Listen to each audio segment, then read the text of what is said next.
Mungkin tertipu kan tertipu.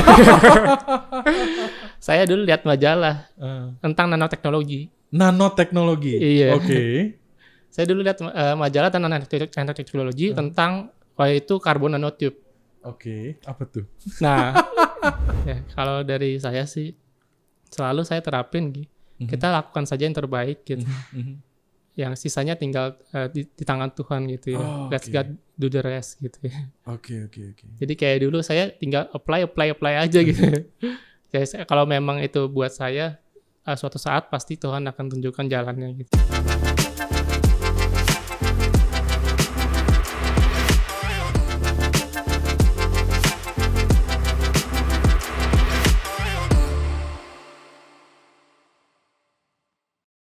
Hai, kembali lagi di Cerita Binusian. Kali ini pastinya saya menghadirkan orang-orang atau tokoh-tokoh yang hebat. Dan belum lama, kurang lebih katanya baru setahun di Binus, tapi prestasinya luar biasa. Bahkan baru setahun Binus masuk dalam 40 kontribusi riset yang berdampak buat bangsa ini. Dan juga menjadi salah satu masuk dalam proyek Binus Riset untuk Nusantara. Saya biasa manggil Mas Kris. Apa kabar Mas Kris? Baik. Pak Haris saya panggilnya. Oh, Mas Haris. Mas boleh, Pak boleh gitu ya. Oke. Kalau saya lihat gitu ya, Mas Kris ini masih muda sekali gitu ya. Tapi sudah PhD nih. Ini gimana ceritanya nih? Bisa masih muda udah PhD. Saya pun juga masih panjang sepertinya. Gimana nih bisa langsung PhD nih, Mas Kris? Iya. Mungkin saya boleh cerita sedikit dulu kali ya. Boleh. Sebenarnya kalau lengkapnya itu lumayan panjang ini. Iya. Dari waktu saya kuliah S1, dari kuliah S1 saya udah bercita-cita ingin kuliah lanjut. Waktu itu saya memang berpikiran untuk melanjutkan langsung S2 gitu ya. Tapi ya apa boleh buat, ketika saya lulus, saya udah apply ke berbagai universitas ya. Wah itu. Ini sebelum sukses ada banyak cerita di belakangnya. Oh gitu ya. Boleh bebas. Ini waktunya panjang, tenang aja panjang. Enggak ya, silakan. Oke. Enggak, ini singkat aja dulu. Oke. Ini kan jadi waktu itu saya udah daftar ke Swedia, ke Kanada, ke Korea, Jepang, Inggris ya. Bukan kebetulan, sayangnya semuanya ya ditolak waktu itu ya. Oh ya? Iya. Wow. Bahkan saya ingat sebenarnya ada satu dosen di Korea ya dulu. Dulu dia datang ke ITB. Dia dulu saya satunya kan di ITB ya.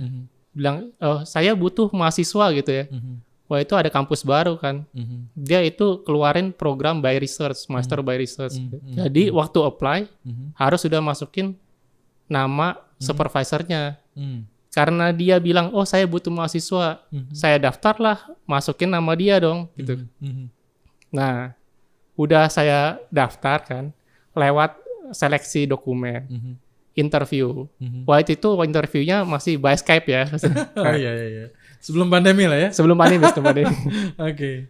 Nah, ya interview itu, saya tungguin jamnya gitu. Kok nggak datang-datang, nggak ada kabar apa-apa gitu ya. Saya cuma dapat email gitu. Maaf, saya tidak ada dana gitu.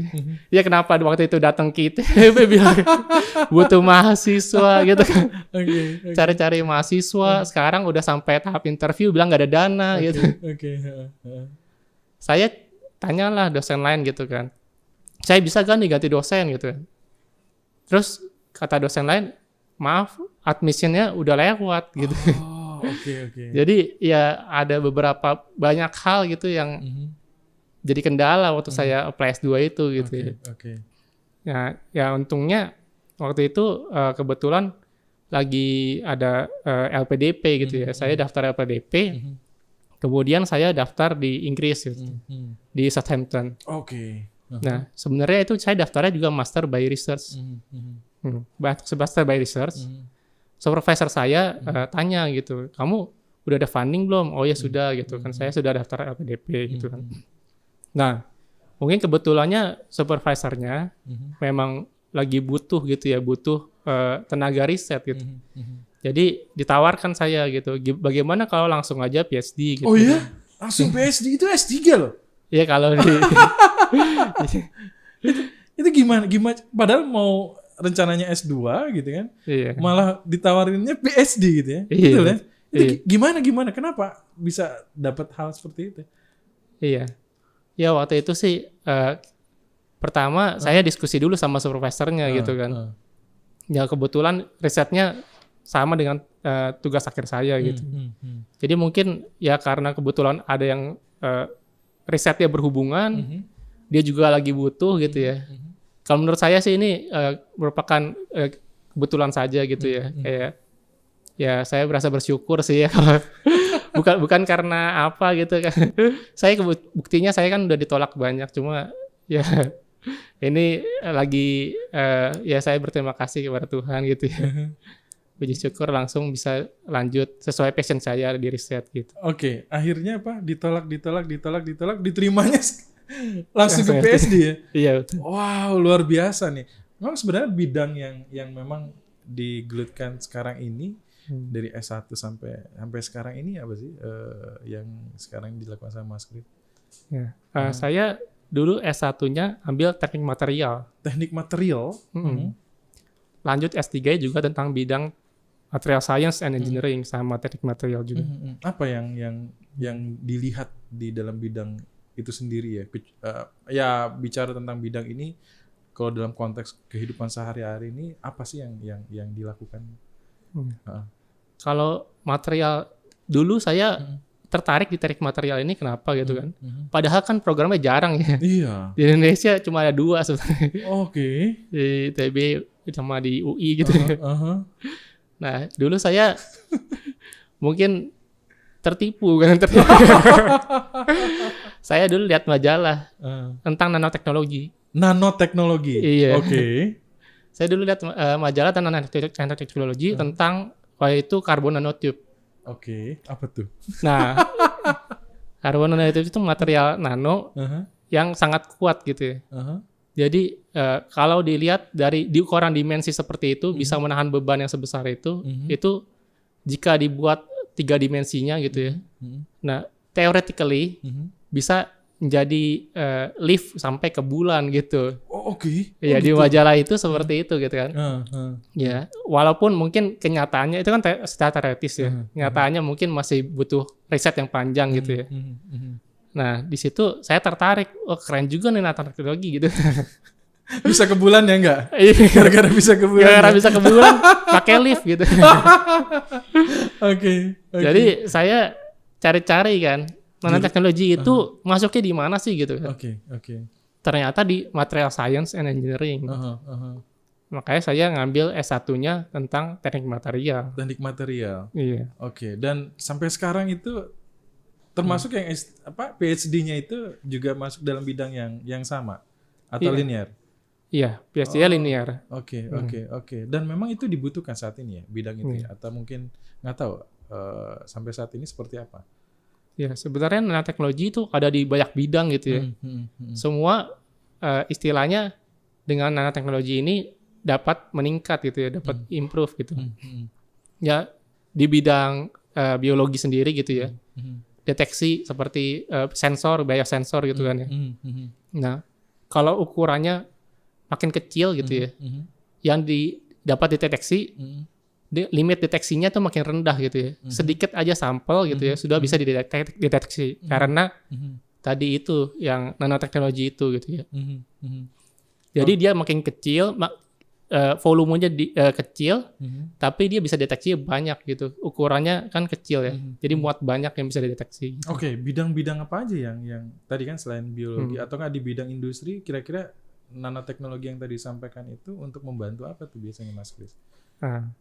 Yang biasanya sih kan kita juga lagi ada riset tentang mungkin grafin ya, mungkin pernah dengar tentang grafin. Iya. Grafin itu adalah material nano gitu ya. 2 dimensi, ukurannya tebalnya cuma 1 atom gitu ya. Nah itu konduktivitasnya sangat tinggi. Nah itu kalau dijadikan tinta gitu ya, tinta konduktif, itu konduktivitasnya sangat tinggi gitu ya, dengan hanya sedikit saja bahannya gitu ya. Oke. Jadi itu jika di print gitu ya, nah itu bisa buat banyak bidang, bisa buat RFID gitu ya, bisa buat RFID dengan material yang dikit, tapi sudah konduktivitasnya sudah tinggi, bisa buat tadi juga biosensor gitu ya, bisa ke banyak bidang gitu. Iya, apa aja biasanya yang kalau di keseharian gitu bisa mendeteksi molekul ini, bisa mendeteksi apa atau bagaimana gitu. Sejauh ini yang yang pernah dilakukan gitu ya dalam riset-riset. Bisa mendeteksi apa nih molekul-molekul ini? Yang saya risetkan itu bahannya gitu ya. Nah, kalau mungkin alat deteksinya, nah ini tentang Raman spektroskopi. Ini riset yang saya ajukan di BRUN ini. Nah, itu dia. Jadi, teman-teman, bahwa Mas Kris ini menciptakan salah satu alat pendeteksinya ya.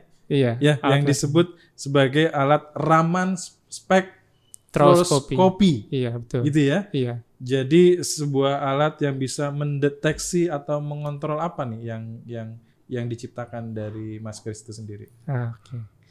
Raman spektroskopi ini merupakan alat yang kalau di kepolisian gitu ya, itu untuk deteksi narkoba gitu ya. Oh gitu. Iya. Misalkan Mas bawa bahan bubuk putih, nggak tahu kan nih bubuk putihnya apa. Itu bisa aja gula, bisa aja bedak istri ke bawah. Bedak ya bisa. Tapi bisa juga narkoba. Nah, oke. Cari taunya gimana gitu kan. Kita butuh alat kan. Oke. Nah, kita butuh alat. Nah, Raman spektroskopi itu bisa buat deteksi gitu. Nah, jenis molekul itu apa gitu ya? Iya betul. Jenis molekul itu apa? Bubuk putih, semua banyak bubuk putih, tapi sebenarnya kan itu berbeda-beda gitu ya. Ya supaya akurat kita perlu alat gitu ya. Jadi sementara sekarang yang ada Raman spektroskopi yang ada di pasaran ini itu sangat mahal gitu ya. Oh, oke. Tapi diperjualbelikan sebenarnya alat ini ya. Alat ini di Indonesia nggak ada yang buat gitu ya, paling impor. Oh impor gitu. Dan ini dipakai salah satunya di kepolisian untuk bisa mendeteksi misalnya apa jenis bubuk ini apa segala macam gitu ya. Iya. Atau di BNN mungkin pakai jenis alat ini kali ya. Iya mungkin. Oke. Nah selain itu ada hal lain yang mungkin ya itu dari pokoknya selama itu bubuk dalam bentuk bubuk ya. Atau ada bentuk lainnya yang akhirnya alat ini bisa terdeteksi. Nah, ini semacam apa gitu? Iya. Selain bubuk, alat ini juga bisa deteksi cairan gitu. Cairan bening gitu kan. Kita juga nggak tahu apa nih. Bisa air putih, bisa yang lainnya gitu. Deteksi bagaimana gitu? Pakai alat gitu. Oke. Sebenarnya apa yang melatar belakangi bahwa Mas Kim menciptakan Raman ini ya? Sebagai alat deteksi sih. Apa sih yang pada saat itu terpikirnya, saya mau buat alat ini gitu ya. Yeah. Waktu itu terpikir apa? Jadi waktu itu teman saya CEO PT Revelware di Bekasi gitu ya. Dia sebenarnya perusahaan tentang RFID. Dia industri 4.0 gitu kan.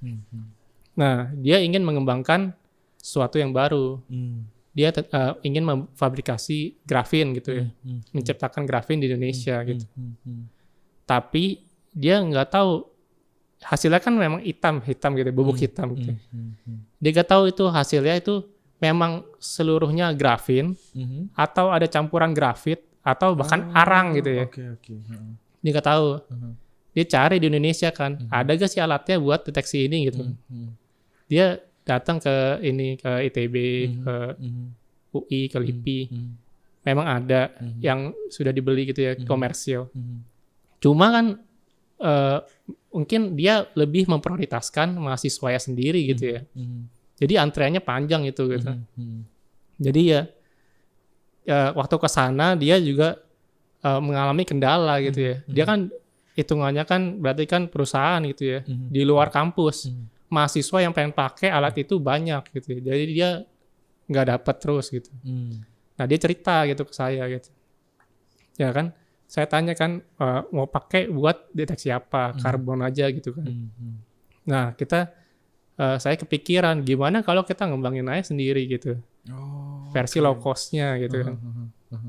Ya udah, itu jadi akhirnya kita berniat untuk membuat Raman ini versi low cost.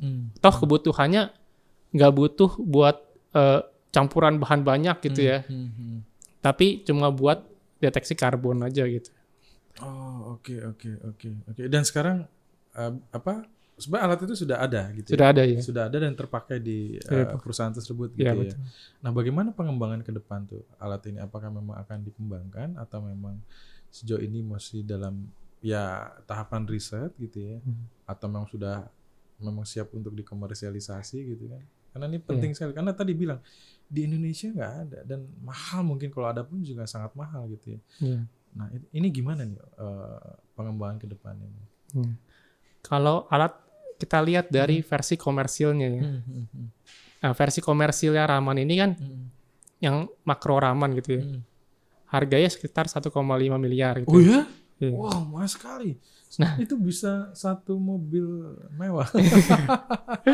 Iya.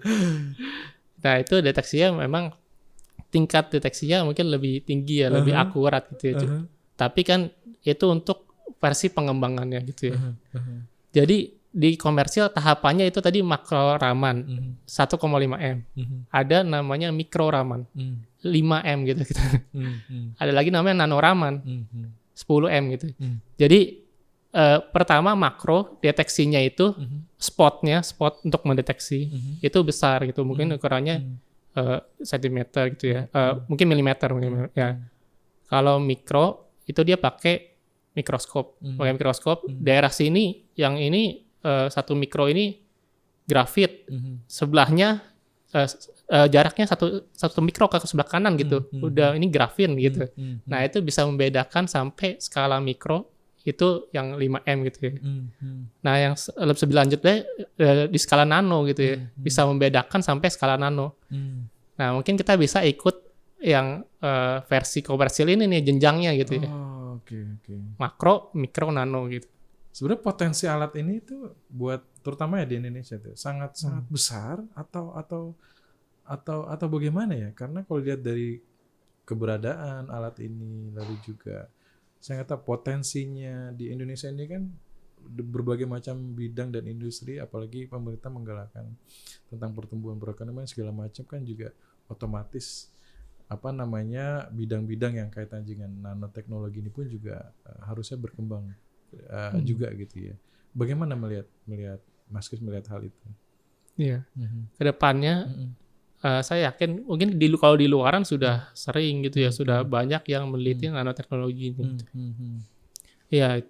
Namun di Indonesia mungkin sekarang penelitian tentang nanoteknologi makin belum seramai yang di luar gitu ya, di luar. Tapi saya yakin ke depannya ini akan merupakan investasi yang bagus gitu ya. Kalau kita sudah ada gitu ya. Oke, kalau ada investor mau? Ya. Mudah-mudahan ada yang dengar gitu ya, ada yang lihat gitu ya video ini. Ternyata ada juga yang memang ingin mengembangkan nanoteknologi ini gitu ya, melihat alat Raman ini gitu ya. Ada yang mau nih gitu ya. Ya, siapa tahu ada yang mau. Siapa tahu ada yang mau ya. Kontak saya di. Gitu. Nah, ya saya melihat itu ya, apalagi ya kalau lihat dari Indonesia sendiri kan bangsa yang besar gitu ya. Otomatis juga mungkin sekarang ini juga belum ya, mungkin concern dari fokus bagaimana pengembangan nanoteknologi itu sendiri sih gitu ya di Indonesia itu sendiri. Tapi ya makanya tadi saya coba tanya gitu ya, seberapa potensi atau sebesar apa sih gitu ya pengembangan nanoteknologi ini. Saya nggak tahu, mungkin kan Mas Kris dengan komunitas atau ekosistem yang ada gitu ya, ada mimpi apa sih untuk pengembangan nanoteknologi itu sendiri ya, terutama di Indonesia gitu ya. Saya sebenarnya ingin kalau dari segi nanoteknologi itu lebih dikenal di Indonesia gitu ya. Karena mungkin di Indonesia tadi kan saya lihat juga di S1-nya aja teknik material itu cuma sedikit di Indonesia, cuma di beberapa kampus doang ya. Iya. Ya jadi mungkin kesadaran kalau kita butuh sebenarnya gitu nanoteknologi itu masih kurang di Indonesia gitu. Jadi saya pengennya kita jangan cuma jadi bangsa konsumen gitu ya. Mungkin nanti di depan di keluaran gitu ya, di luar negeri sudah nanti menemukan alat yang sudah improve oleh nanoteknologi ini gitu ya. Masa kita cuma pakai doang gitu ya. Benar. Kita juga harus bisa jadi gitu. produsen lah ya. Iya. Oke. Tapi saya bangga loh dengan adanya Maskers di sini gitu ya. Walaupun belum lama setahun gitu ya. Bahwa risetnya adanya di BINUS gitu ya. Benar ya? Iya betul. Dan walaupun kita belum mengembangkan program nanoteknologi ini atau jurusan nanoteknologi, tapi Bu BINUS bangga bahwa Maskers bahwa riset tentang nanoteknologinya adalah di BINUS, bahkan dijadikan salah satu program pengembangan BINUS riset untuk Nusantara. Dan ini luar biasa loh. Kenapa mau melakukannya di BINUS? Kan juga sebelumnya harusnya tidak di BINUS juga bisa gitu kan sebenarnya gitu. Kenapa pada saat di BINUS ini punya semangat untuk bisa bikin sesuatu yang akhirnya menjadi satu ya alat ini gitu ya. Gimana nih Mas Kris ceritanya? Iya. Saya sebenarnya sangat bersyukur gitu ya. BINUS sangat mengapresiasi sekali gitu ya. Orang yang mau riset gitu. Ya, kalau orang luar lihat mungkin ya di kampus swasta gitu ya. Mungkin mohon maaf mungkin ada yang menganggap sebelah mata gitu ya untuk risetnya gitu ya. Taunya mungkin kampus swasta hanya pengajaran. Tapi ini justru kita buktikan dong kebalikannya gitu. Kampus swasta juga bisa riset gitu ya. Apalagi di BINUS ini didukung banyak yang mendukung gitu ya. Ada insentifnya, ada hibahnya gitu kan ya. Itu harus dipergunakan dengan sebaik-baiknya gitu ya. Sehingga nanti tanggapannya tentang kampus swasta bukan kampus riset berubah gitu. Tapi sebelumnya kebayang nggak sih pas awal masuk BINUS gitu ya? Ini saya bisa nggak ya? Awal-awal mungkin ragu kali ya bahwa saya bisa melakukan riset ini, bagaimana penerimaan segala macam gitu. Punya perasaan seperti itu? Iya, awalnya mungkin. Ya kan? Ada. Ini apa ya gitu ya? Mungkin nggak nih kampus ini gitu kan? Sebenarnya kan gitu ya. Apalagi mungkin bidangnya belum ada gitu ya pengembangan untuk apalagi program jurusan tadi kan hanya beberapa perguruan tinggi yang memiliki program jurusan ini gitu ya. Bagaimana pada saat itu? Iya, untungnya sih saya menemukan jurusan yang beririsan gitu ya. Iya. Ada ya? Ada irisan. Apa itu waktu itu jurusan? Nah, sekarang kan saya di teknik industri BINUS ya. Oke. Jadi di situ ada ya teknik industri itu untuk pengembangan nanoteknologi itu sendiri? Salah satunya subjurusannya mungkin peminatan ya kalau di BINUS. Peminatannya ada teknik manufaktur. Teknik manufaktur. Di teknik industri itu peminatannya ada teknik manufaktur. Salah satu teknik manufaktur itu adalah material. Gitu.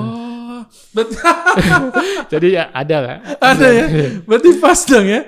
Jadi akhirnya masuk ke dalam bidang itu ya. Iya. Tapi sebenarnya memang ini di dalam teknik industri ya. Kalau di dalam bidang ilmunya itu sendiri.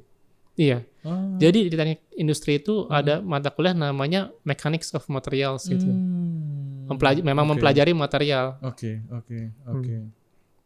Jadi di situ ada dan memang BINUS sudah lama kan teknik industrinya itu secara tidak sengaja atau memang melihat di mana nih keterikatan rumpunnya gitu ya. Saya bisa meneliti itu gitu. Dan akhirnya masuk ke teknik industri itu. Iya. Saya juga kebayang tadi apa ya gitu ya. Oke. Karena kalau saya lihat apakah ini masuknya ke computer science gitu ya atau bidang yang lainnya gitu ya. Ya mungkin teknik saya nggak kebayang bahwa itu adalah teknik industri karena nggak ada teknik kimia juga kan gitu kan. Iya, itu betul, gitu. Oke, good. Tadi saya sih sebenarnya nggak tahu apakah semangat ini tuh memang hanya sekedar keilmuan atau memang Mas Kris ini pingin bahwa saya ingin membuat sesuatu dan bisa bermanfaat gitu ya buat orang banyak gitu. Apakah juga arah dari alat yang ditemukan ini juga harusnya bisa memberikan dampak buat orang banyak sih gitu. Ada hal seperti itu atau memang bahwa ya saya juga ingin bahwa alat ini juga bisa memberikan dampak buat orang banyak gitu. Iya.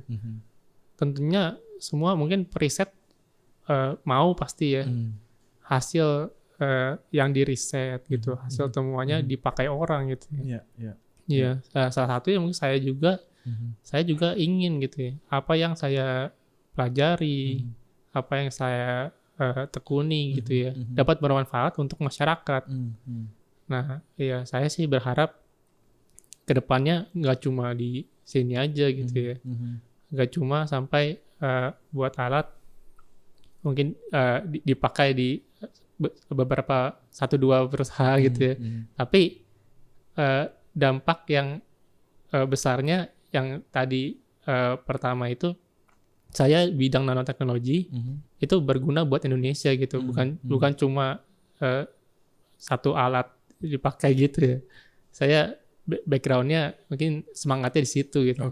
Oke. Jadi dengan semangat nanoteknologinya itu justru akan memberikan hal-hal lainnya dalam pengembangan keilmuan nanoteknologi, bahkan bagaimana teknologi ini juga bisa membuat perubahan lah ya. Iya, betul. Peningkatan terhadap kehidupan manusia gitu ya. Luar biasa. Kenapa nggak keluar aja? Ya sebenarnya bukan di luar kan harusnya bisa lebih maju kan, dan juga bisa lebih berkembang. Iya. Kalau semuanya keluar ya siapa yang bangun di sini dong? Wah, luar biasa. Ini saya suka nih. Saya suka gitu ya. Tapi memang ya makanya saya masih belum kebayang gitu loh. Bagaimana dukungan juga pemerintah terhadap bidang keilmuan nanoteknologi ini yang mungkin Mas Kris pernah dengar gitu ya di dalam sebuah forum atau hal-hal yang memang pengembangan bagaimana memajukan nanoteknologi di Indonesia itu sendiri. Iya. Nanoteknologi dulu saya kan pernah bekerja di LPDP gitu. Di divisi risetnya LPDP Rispro gitu ya. Nanoteknologi sendiri masuk di salah satu renstranya mereka, rencana strategis gitu ya, nasional gitu ya. Namanya kalau di sana itu material maju gitu. Oke. Nanoteknologi masuk di material maju. Iya. Nah, saya rasa sih kedepannya mungkin prospek ini akan didukung gitu ya. Jadi nggak cuma di skala kampus ini, mungkin di Indonesia juga akan semakin dikenal gitu. Iya. Saya rasa sih kedepannya akan lebih baik gitu. Oke. Dan di BINUS sendiri kan punya semangat mengembangkan bagaimana semangat empowering society ya gitu ya.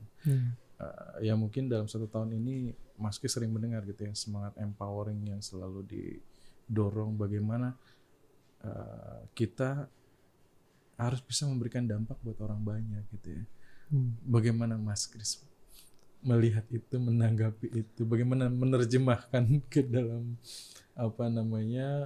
semangat ya dalam hal bidang yang mungkin Mas Kris sekarang ini lakukan. Iya. Ini tagline fostering empowering itu sangat unik nih sebenarnya. Menurut saya itu sangat bagus gitu ya. Jadi mendorong peneliti nggak cuma meriset di keilmuannya aja, tapi juga harus berdampak, dipakai orang gitu ya. Dan juga komersil gitu kan, memberdayakan masyarakat. Nah ini saya justru merasa jadi BINUS tempat yang tepat gitu ya, untuk mengembangkan riset yang berdampak gitu ya. Jadi saya ingin sejalan dengan semangat BINUS fostering empowering di Indonesia. Ya. Waduh, berarti udah sejalan ya dengan visi misi diri sendiri. Ya untungnya ya kalau sekarang sih masih belum mungkin ya. Gitu ya. Iya, mungkin masih tahapnya ini masih di bawah gitu ya. Semoga ke depan bisa lah. Saya melihat ya bahwa di Mas Kris ini semangatnya tidak pantang menyerah. Tadi sekolah ditolak, akhirnya mendapatkan sesuatu yang luar biasa di luar dari ekspektasi dengan ditawarkan dengan PhD. Bagaimana Kris konsisten dengan keilmuannya gitu ya. Dan sampai saat ini saya lihat ya memang dunia yang sekarang ini digeluti bicara tentang teknologi sudah menjadi dalam kehidupannya Mas Kris itu ya. Apa Mas Kris punya filosofi hidup, punya hal-hal yang Mas Kris bawa yang akhirnya apa yang saya lakukan ini ya memang sudah menjadi ya ini filosofi saya bahwa saya harus seperti ini gitu. Boleh dong cerita sedikit, punya nggak? Tentang filosofi hidup gitu ya. Ya, kalau dari saya sih selalu saya terapin gitu. Kita lakukan saja yang terbaik gitu. Yang sisanya tinggal di tangan Tuhan gitu ya. Let God do the rest gitu ya. Oke. Jadi kayak dulu saya tinggal apply aja gitu.